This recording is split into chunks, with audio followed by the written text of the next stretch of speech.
and welcome to Heart and Hand the Rangers podcast. My name is David Edgar. I am your host, and I'm delighted this week to have an all-star lineup on the panel joining me, and it's been far too long since I've had both of them together at the same time. First of all, the YouTube sensation that is CJ Novo. Good afternoon, CJ. Afternoon, lads. It's been far too long. Far too long. I should point out that if we win the semi-final, when we were doing these shows, we didn't lose all season. So if we win the semi-final, it was us. And I know someone who will back me up on that is the head honcho of Four Lads Had a Dream and all-round good egg, Stevie Clifford. Hi guys. It's definitely been a long time, but I think it's possibly more than just us that we might need help for Sunday for. But I'm all for any bit of luck we can get, guys. So looking forward to cracking on and talking about Rangers. Luck is an interesting concept, isn't it? And in football, sometimes you get it, sometimes you don't. Aberdeen got it with their first goal yesterday. But as Rangers fans, we tend to follow the dictum laid down by Vito Corleone, which is that bad luck doesn't happen to people who take bad luck personally. And we look at our own failings before we start to say, it was fate. There was nothing you could do about it. CJ, I watched the game yesterday. Three of us ranted, basically. I was going to say we chatted about it last night. We didn't. We ranted. But I watched the game back this morning in sort of calmer, knowing the result, obviously. It's simplistic, right? It is. And it's not any great revelation. But I just keep coming back to, for all we can talk about player X, player Y, we need to move him into here, attitude, all these intangibles form. This Rangers team doesn't score anywhere near the amount of goals it should for the chances it creates, and it concedes far too many for the amount of chances it concedes. So when you've got that ratio completely screwed, it should be the other way about, then you're not going to win things. No, absolutely no, mate. And I had a wee joke in yesterday's video. I was like, we must be the only alternative universe where we weren't 4-0 up after 30 minutes. And that's honestly how it feels. You see, when you go back and you look at the game, the clear-cut opportunities we had in that game is unbelievable. And somehow we didn't score any, and we gave Aberdeen their 2 chances and they took theirs. It's unbelievable. And look, you can come away with all the modern football terms you want, but in any level, in any era of football, that's the case. If you don't, or if you're not clinical, and you give away chances and teams can score. We'll go through everything that happened in the match, Stevie. But like I say, even though yesterday was disappointing, ironically enough, we played far worse when we won at Pittodrie 3-2 early in the season. Far worse. But yesterday, I just got the feeling we could play till a week on Tuesday and we weren't scoring a goal. Yeah, I think yesterday kind of perfectly sums up our season, David, in all honesty. We don't take our chances. They get, a break and take theirs, and we find ourselves in a difficult spot.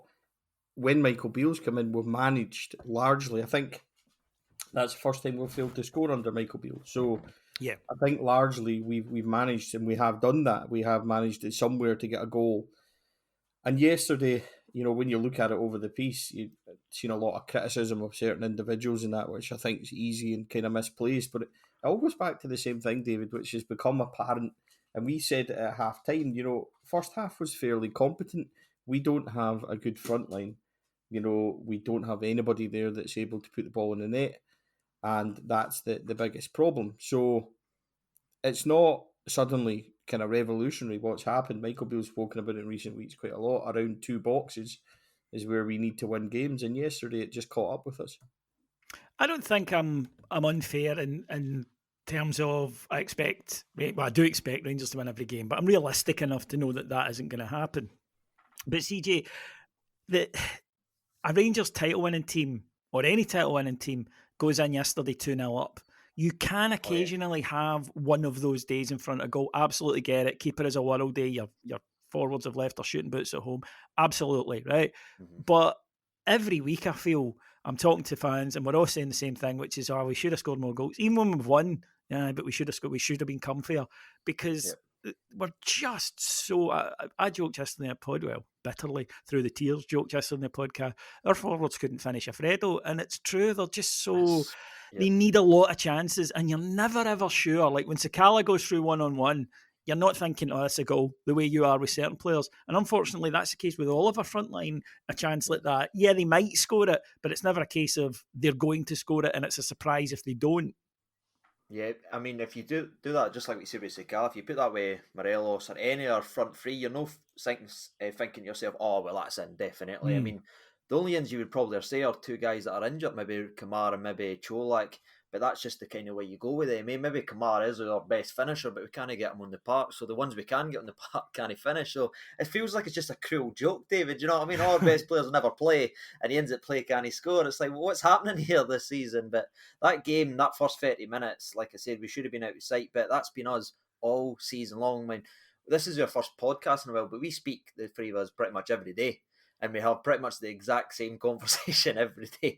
I feel like just copying and pasting our messages to each other, but it is so infuriating. But I kind of said in my video, yes, I feel like our midfield's doing the job, creating chances, but they're being let down by either side of the park, both going forward, where all their chances and stuff they're creating is being wasted, and then defensively, where we're just shooting ourselves in the foot and just conceding the worst goals you will ever see. But it's every game, David. You know what I mean? It's, I always say, oh, it's the worst goal we've conceded since our last game. Because that's how it feels. That's the way we go about it. Well, it's 7 in the last 3. And on that, Stevie, an interesting stat. This Rangers team with Connor Goldson in it has conceded 19 and 23, which is still higher than I would like, by the way.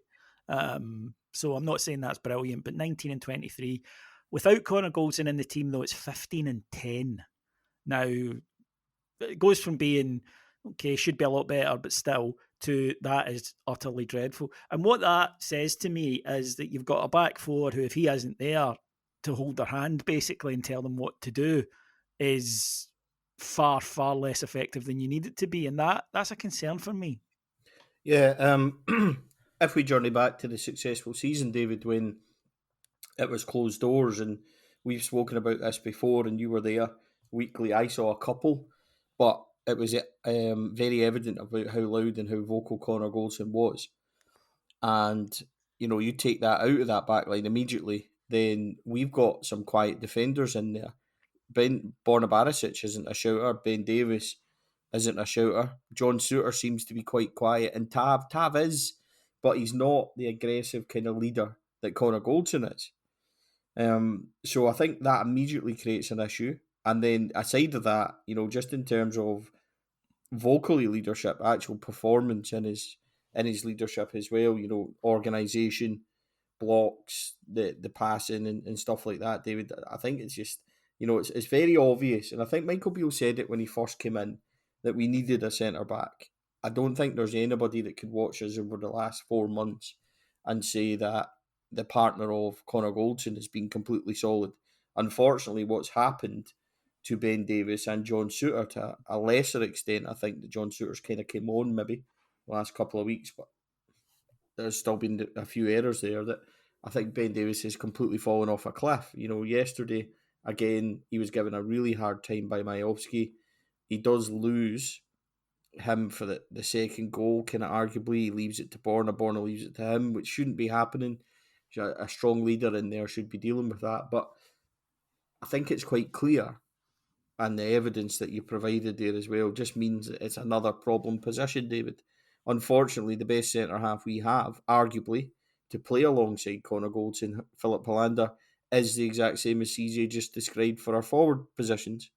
So, in ways of being a cruel joke, as CJ describes it, it's the exact same for centre-back as it is for forward. So, yeah, and Goldson's been super reliable in his availability up to this season. But you can't come and expect on that. And I actually like Souttar as a player. And again, there's been the injury worries, of course, but I think he's a good player. And if it wasn't for the left-sided thing, to be honest, CJ, I'd be 100%. Given I don't know how comfortable he is playing on the left, but if he is, then I'd be looking to start him with Goldson on Sunday. Well, that'd be the two you would actually want to go for, but it's always that comfortable. How comfortable is he on the left-hand side? You think at the start of the season, where I thought he was really rough, yeah, you could see him, he just wasn't comfortable at all. And I think people really underestimate just how much they're used to and drilled into playing a certain way and having their body position balance and everything Yes. like that. As soon as you flip that on the other side, that's why he looked the way he did at Livy. And for me, he's had his two best games in a Rangers shirt being where he's maybe brought in to be in case Goldson was moving on the right centre-back. So to ask him to play on the exact opposite side will be a big, difficult aspect. Could you really no afford to take that risk with the way Davies just looks like his head's gone? Honestly, I think, especially for that Celtic mistake, there seems to be, just his head's not there. Yeah, and it is a tough league, and it's a strange Absolutely. league, and you're refereed differently. We know that the physical stuff that isn't allowed in other leagues is allowed up here. It's one of the reasons I think Goldson has thrived up here because he doesn't mind that at all. He'll get involved in that. But yeah, it was a concern. Again, we go back that first half. Now, again, Stevie, watching the game back. Now, last night, saw a lot of criticism of Tillman in particular. And to be honest, I agreed with that. I was like, no, he was non-event, didn't contribute. But I watched the game back. He set up 2 sitters and 2 very good opportunities. I don't think he's the problem. No, he's not, David. But the issue that everybody has with Malik Tillman is the issue that I probably have, which is at times he looks like he's playing minimum of his required ability, which he's given you just about enough. He's playing on the kind of skirting of the game. These wee flicks, these wee back heels, these wee fancy things need to stop in a game where we need to dig in and win. I'm not sure that's been properly explained to him. But in terms of him doing his job, David, yesterday, he did it absolutely fine. He's expected to put a through ball, an inch perfect outside of the foot through ball for Fashion Sakala, which all Fashion needs to do is put a touch on it, which he did, and he's away. So we can't criticise Malik there. He sets up Borna Barisic. He sets up Rabbi Matondo later on in the game. Yep. So these are all clear-cut opportunities, which he's entitled to think, and we're entitled to think, if you're paying £5 million for a playmaker, the person that he's making them from is going to finish. But unfortunately, it goes back again to repeat what we've already said. So no, I understand the frustration around Malik Tillman, but he isn't, for me, the biggest problem. The biggest problem is what goes on in front. And it's like the criticism, David, of the midfield of Todd Cantwell, of Nico Raskin and stuff. I know that Nico Raskin didn't have his best game. I know that Todd Cantwell probably didn't have his best game, but they did absolutely the job they were required to do. I think I looked at, or the stats that come up in Sky about the passing in the first 10 minutes. I think they had something like 29 passes and we had 122 correctly done. We were completely controlling that game. You can only control it so far if you look in front of you and there's absolutely nobody there. There's nobody making runs. There's nobody doing anything. The frustration, though, back on Malik Tillman is kind of different, though. It's not maybe that he isn't doing it. It's we all think he can do it a lot more. And the frustration as well that, see, when we get a corner, why does he go to take that shot every single game? Absolutely. He's yes. desperate to hit a corner, isn't he? Not like 10 foot. Just go and stand on the penalty spot. And he can head the bloody thing. He's scored probably headers. Our best in the air. I'm the same. Like every time we get a corner, watch this, folks. He runs out to kind of volunteer to hit it before one of the fullbacks arrives and says, belt. He's not going to take one. He hasn't taken one all season. So he's desperate to, though. These are the ones, David. Choking it. See these wee moments. This is why people complain about him. You need to pull him aside and just say, stop doing that. Get in the middle and start being. It's not being effective or being influential. That's not, because he is. He can't help it when others don't do what they're supposed to do. But what I would like to see from him in a game like yesterday is a bit more presence. Does that make sense? A bit more demanding, a bit more kind of forcefulness in his play. That's not age? Only. Oh yeah, I think it is. But I'd like to see him really go and put a stamp on a game. Really go and physically put himself on that game, and he can do it. But you get the impression that it's just on his terms, and I think that's the issue when people watch him. And by the way, Yanis Hadji got the same complaints all the time. So it's that style of play that we need to realise. But again, going back to CJ's point, see if he sets up Kamar Roof like Yanis Hadji was in the title winning season, and Yanis Hadji got 15, 16, 17 assists and stuff like that, then Malik Tillman's getting the same numbers. So there's two sides to the argument. I see why people are complaining, but the other side is he can legitimately say, well, I produced 3-4 excellent opportunities. It's not my fault if they can't finish. Can I just add as well, lads, see for the game yesterday, do you know he actually led the team in tackles? Yeah. Like, so that you almost look at him, I think maybe it's his body language and again the flicks and the tricks, but he's actually leading us, both winning the ball back, tackles. He led the team with 5 successful tackles yesterday, and he's created chances, but other people not doing their job is having a lot of people swinging for a 20-year-old, and that's just for me frustrating to watch. Yeah, like I say, I really don't think he's a problem. And I think Stevie makes a really good point there about the midfield yesterday and the last few weeks on that one, CJ. It's not the midfield. The midfield's doing fine. It dominated possession, which you would expect it to do. It created, which you need it to do. It defensively, it wasn't the midfield. I think you can pick out the whole team for, say, St Mirren's first goal last week, but it wasn't them on the. So everybody gets it when we don't suffer a win. But for me, the manager said we need to be better in both boxes, as Stevie touched upon. But that is the big deficiency for me. For me, the midfield is doing the job, and also again adds to my frustration with the defence in that because the midfield is doing its job, they don't face a lot of opportunities. They don't face a lot of defending to do, and they're just not doing a high enough percentage of the stuff that they do get to do. They're supposed to do, absolutely. And I think when you look at the way your midfield and that has been going, it's no surprise to me that we are doing so good. I know that we've got some fresh faces and fresh ideas. And because you look at the midfield, you've got the Cantwells, the Raskins, the Tillmans this season, and everything like that. And that's been fresh people that's maybe no bogged down for the grind of the SPFL that's maybe became stale, and that's one of my issues. Well, a lot of the players on the team, I just think they've been here too long, if I'm honest with you lads. And for me, when you look at where we've been best, even John Suter, when he's come in, he's started to look a bit promising. Again, another fresh face in there, no bogged down or anything like that. And I definitely think there's something in that. When you look at where we've been the best, it's been fresh ideas, fresh mindsets in the squad. See, just on that, and this is not an attempt to try and make somebody out that they're not, and we don't know if he's good enough, etc. yet. See, on that point, CJ, that's so relevant when it comes to Rabbi Matondo.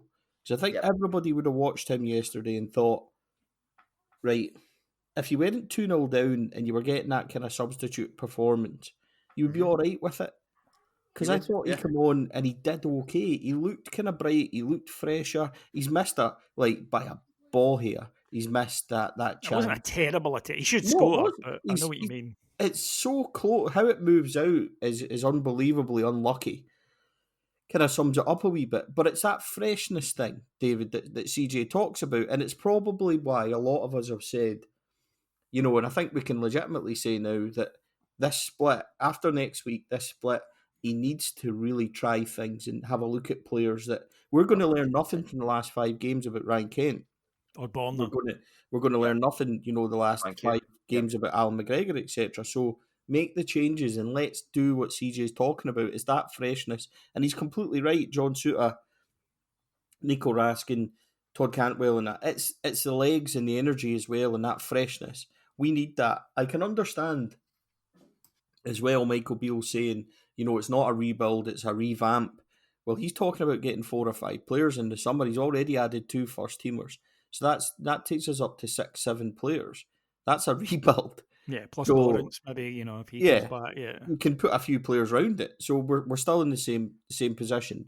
But I think the freshness and the kind of legs and the energy idea that CJ's talking about is that. And you know, yesterday was their cup final and everything else. It was somewhat predictable the way we performed, but that's where David, when we talked about pre-match last week against St Mirren, that's where I was a wee bit miffed in terms of I understood it and I get what everybody said about keeping the continuality till the semi-final, and I get it, but I think all of us are looking for that wee kind of freshness, that wee kind of injection, and when we are, I think it goes back to what we all said and what we said yesterday. The real crux of it is the support are kind of fed up with this squad.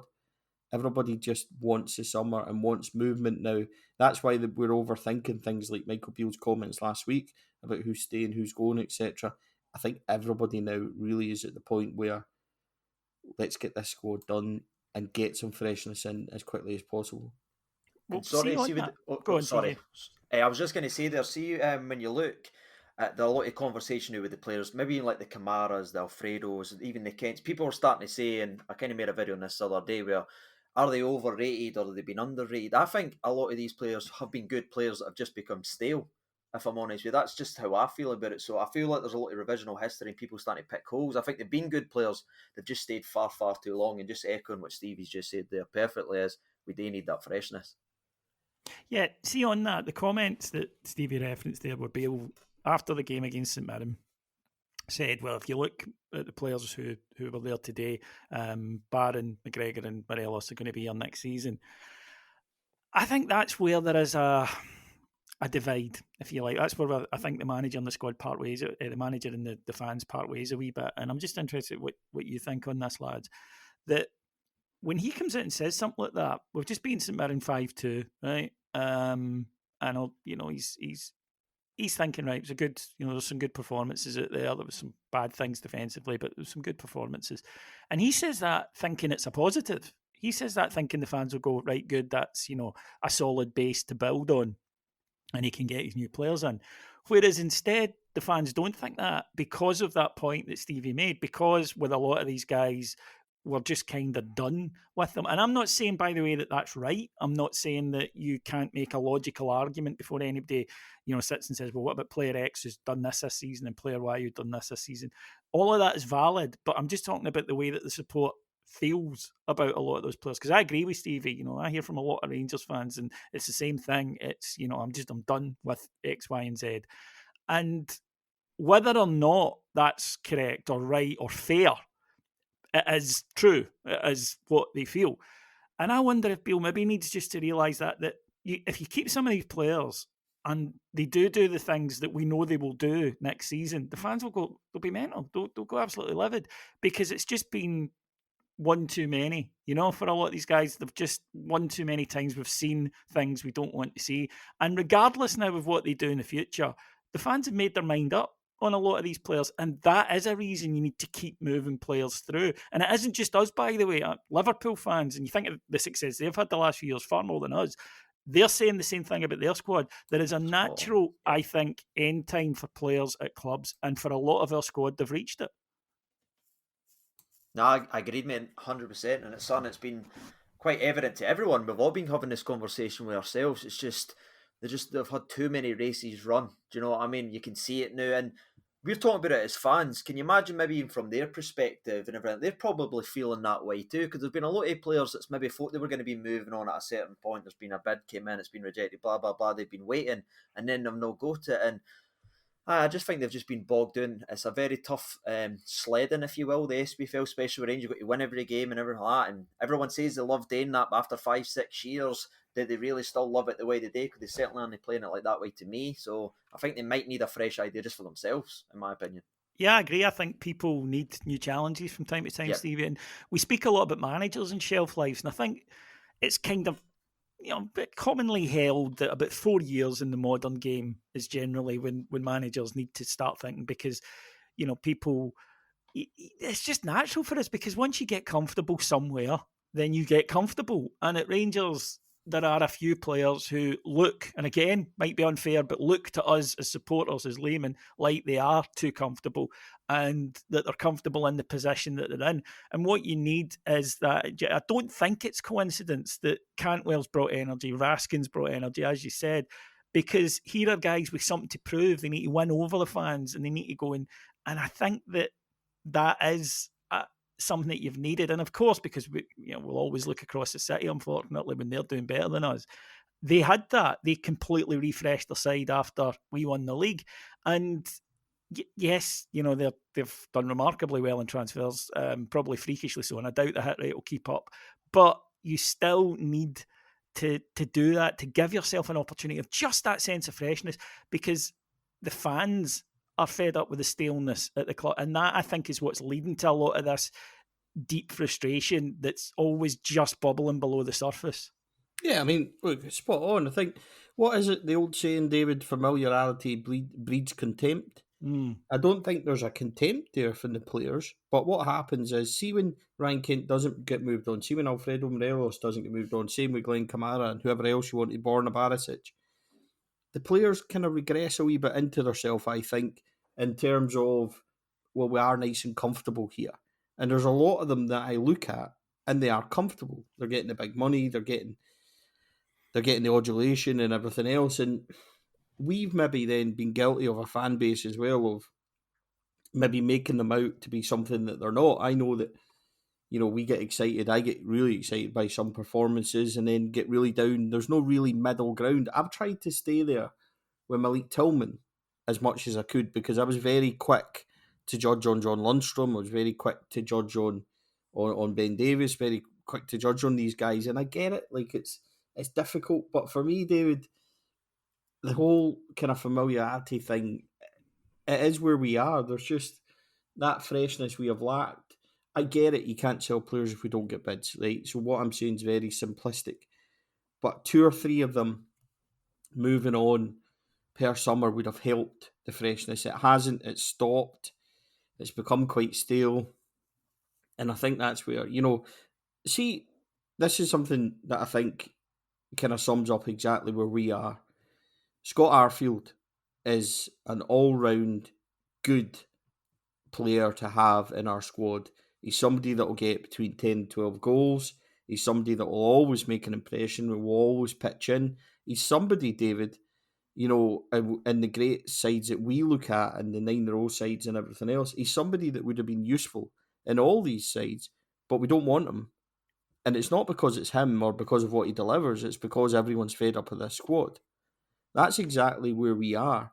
Michael Beale needs to put the sentiment to the side, the kind of romantic nature of this squad, of things that he thought they might be able to do 3 years ago, and realise what he's facing right now. When it comes to the contract renewals in the summer, that there is no room for sentiment. When it comes to contract renewals for next season, Lundstrom, Barisic, etc., he needs to sort that now. So there's a huge job to do for Michael Beale and the squad, and it all kind of comes round. I can faff on and talk about all sorts of stuff, but it all comes back to that same kind of familiarity and the same concept that we've spoken about, that when you don't get it, this is the kind of malaise that you come into. And I think that's just where our squad is. When he talks about it being a revamp and not a rebuild, this is where our terminology and our kind of language becomes differently. Because a rebuild for us, or where most of them is we want 20 out and 20 in. The reality of it is, if he adds, like we spoke about earlier, this 4 or 5 which he wants to the 2 that he's already brought in, that is a rebuild of that team. But the squad needs another 3-4 faces as well, David. So there's going to have to be some, and let's look at it and let's be honest. It's not a lot of money there. It's not like there's a pot of gold. So what do we expect him to have? Maybe £10 million? And he's got to somehow hit the nail with 80%, get them all in and running as quickly as possible, i.e. from the start. So this isn't an easy summer, and there needs to be some realism of, say we did pick up X, Y, and Z for free, but you're spending maybe £1.5 million or 2 million on somebody else. They'll play just as much a bigger part. So it's a huge summer for everybody. I think there needs a mindset readjustment. I think Michael Beale needs to be more careful of what he's saying. I agree with that. But us as a fan base, I think there needs to be a little bit of a recheck into what this summer is really going to bring. I think it'll be more. I think it needs to be more than that. And I think that with perhaps Bennett being there rather than Park, who was fiscally conservative, I think it's fair to say, there might be an understanding that we have to front load it a bit, because it does require, you can call it revamp, rebuild, whatever you want to call it, it does require that. And again, you touch on something there that I think is absolutely spot on, which is we've got this thing in Scotland, and we've done it a lot. We see guys say stuff like, I would take him as a squad player, or I'd keep him as a squad player. This phrase, squad player. Right, okay.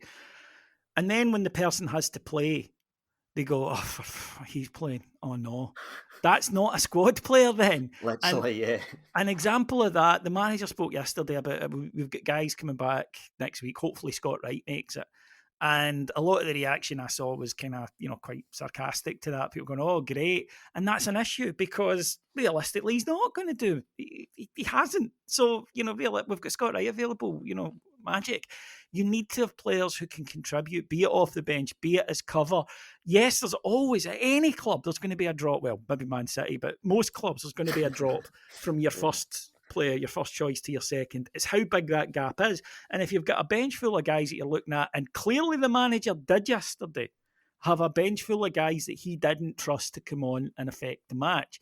He takes off Raskin, says there was an injury issue there and they wanted to just make sure they didn't risk him ahead the next week. Fair enough, right? Mm-hmm. But Arfield sitting there, comes on in the 88th minute. That's ridiculous. Absolutely ridiculous. He should have been chucked on with 25 minutes to go and given a chance because he is, as Stevie mentioned, good for a goal. But he's looking down that bench and he doesn't see anybody when we're 2-0 down at Pittodrie with 20 minutes left that he wants to put on. That's not healthy. That is not healthy. And that's not squad players. Squad players still need to contribute. And we need to get away from the idea that we have players in the squad because they look good on paper, but the reality is they contribute absolutely nothing. That's the painful reality when you looked at that. You seen Bale a couple of times and you could see him looking at the bench and trying to think, and he just looked like he never believed in them at all. And that feels like the fans are coming that way. Because you had the likes of Kamara on the bench, you had Hadji on the bench. Obviously, Matondo came on, Arfield eventually come on. Even young Lovelace, who's been banging goals left, right and centre and everything like that. That's where our bench is. And I think, as you said, they're talking about squad players. It's always important. You're going to have a couple of players that are just almost there, you know what I mean, that can come in and do the odd job here, but you can't have 11, 12, 13 squad players, you know what I mean, because that's when you start having some real issues, and that's where I feel like we are. We've had too many, he'll do for another year, I will keep that for another year, we know what that's all about. We've got too many of them all spinning at once, and that's why we're in the mess that we're in, that when we need a goal, there's very, very little there. Besides the likes of Arfield, you look at the bench, and you look at our bench pretty much all season, apart from maybe when the likes of Kamara Roof was there, for instance, but that's only a couple of times a season. You're just kind of look at our bench and say, if there's 15, 20 minutes to go, we can make 5 substitutions now. That should be a massive advantage for us. Yes. It's really no. When you look at our team, it really isn't. And that's a damning statement on where we are as a club, that we have got the opportunity to make 5 changes, nearly 50% of the outfield players, yet we can't do it because we've not got enough good players in there that will actually drastically impact the game. That's worrying for me. Just going to say there, CJ, that's an absolutely spot on point. And I think a lot of people will be listening to it and probably agreeing that when you look at this squad, David, it's so filled with, and I don't want to be disrespectful, but it's filled with a certain level of player. Bench warmers. We don't have... It's all right. The manager's treating them like that, Stevie, so it's all right for us to say it, yeah. It's a very average baseline. And the little spikes of brilliant, when you see Raskin, Cantwell, Tillman, who I do put in that, there's not enough around it that elevates it to the same level. Like, look, Fashion Sakala's a smashing guy. I think he's a cracking player for a certain level. Fashion Sakala for us should be a squad player. He should be 3rd, 4th choice, making an impact and doing well in games. But the reality is, and the brutal reality is, for us, he's not good enough. And you can't polish that. And that's something that we spoke about, and I've said a lot, that maybe you can polish him and make him, well, we're 2 seasons in, and we're still seeing him going clean through yesterday and having no composure, just to lift his head. Yeah, you can't teach composure. Go round, whatever. That's somebody we need to look at and decide, right, he's possibly an asset you're going to get £3-4 million for. Can we get somebody in for that same amount? Like Yanis Hadji, unfortunately. Can we get somebody in that is better? Or can we get people in around him, like the 55-year, to make him better? Is he capable? So these are big questions. And I think that's where it goes back to my worry is, and perhaps this is misplaced on emotion of yesterday and whatever else and things that he said. My emotion is that perhaps Michael Beale won't be able to separate himself from that title winning season to where it actually is now. And I think that's maybe other people's issue. And I can't speak for other people, but I think that's other people's worry, possibly around it as well.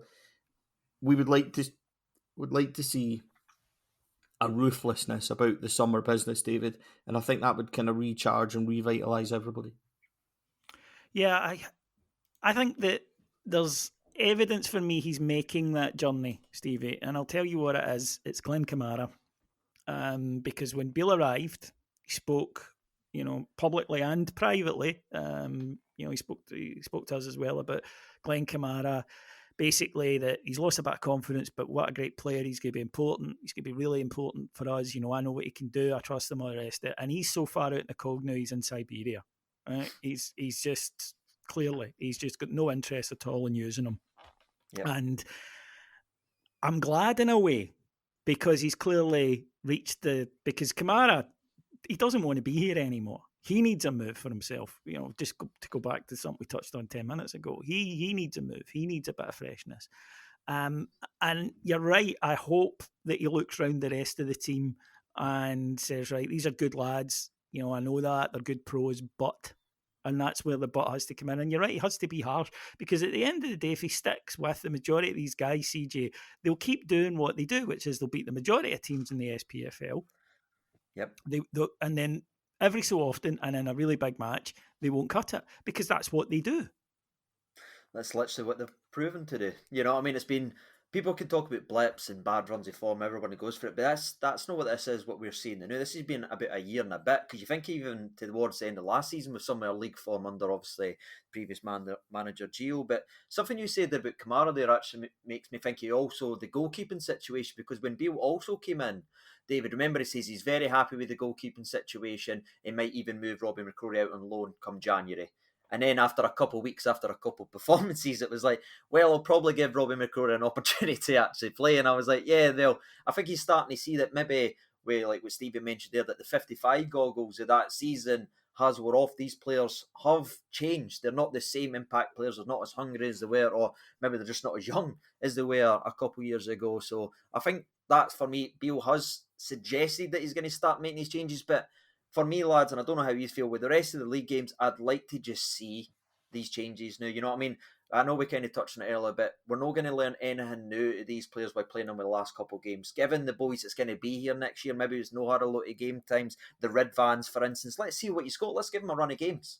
Like, you know what I mean? We spent money on him. He's new fit. Let's give him a run of games and actually see what he can go. Because we know what Barisic offers. Yes, he's got a wonder left foot when it works and everything like that, but we know where he's struggles, back post crosses. It's always been that way. I'd love just to see a run of players who's maybe been on the outside looking in at the players that's been failing, in my opinion, this season. See the Red Band situation, David. Yeah, that's a concern for me, because the club have said repeatedly, publicly and privately, again, they've said, no, he's not going anywhere. No, 5 years, we bought him for, etc., etc. But he's not getting a sniff. Why have you not seen him? Yeah. That's worrying. It is. Yeah. And I think the issue is as well is that I think everybody, right, see when you put the anger aside and everybody else, see if you're keeping 3 or 4 of them from that first team and Borna Barisic is one, and you think you're going to extend him in that, I don't think that's a massive issue.